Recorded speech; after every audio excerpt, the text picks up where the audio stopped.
আমি এটা ধিক্কার জানাচ্ছি তারা যে ব্যবহারটা পুলিশের সাথে করছে।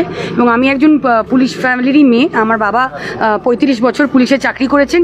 তো এটা আমার জন্য ভীষণ বেদনাদায়ক এবং একজন নাগরিক হিসেবে এই অভদ্রতামিটা আমরাও তো জানি যে বিজেপি শাসিত রাজ্যে পুলিশ কি ব্যবহারটা করে। আমরাও ত্রিপুরায় গেছিলাম আমাদের প্রচার করতে।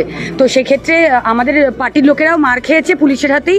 তারা পার্টির ব্যানার লাগায়, তারা পার্টির ব্যানার খোলে, কোনো বাস তৃণমূলের পক্ষ থেকে কর্মীদের নিয়ে যাওয়ার জন্য সেই বাসওয়ালাকে মেরে পিটিয়ে ছাল তুলে দেয়। তো পুলিশ অনেক কিছুই করতে আমরা পুলিশকে দেখেছি, কিন্তু আমাদের মুখ্যমন্ত্রী মমতা বন্দ্যোপাধ্যায় যে ভদ্রতার সুযোগটা বিরোধী এবং পুলিশকে যেভাবে তারা ব্যবহারটা করছেন এর আমরা ধিক্কার জানাই।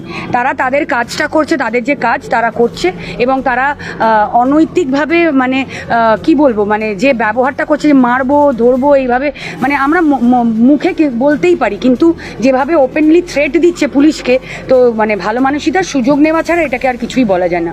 21শে জুলাই আমরা দেখেছিলাম 1993 সালে আমরা দেখেছিলাম কি হয়েছিল এবং সেই সময় পুলিশও কি ব্যবহারটা করেছিল সেটাও জানি। আর মাটি মানুষের সরকারে মমতা বন্দ্যোপাধ্যায়ের পুলিশও যে কতটা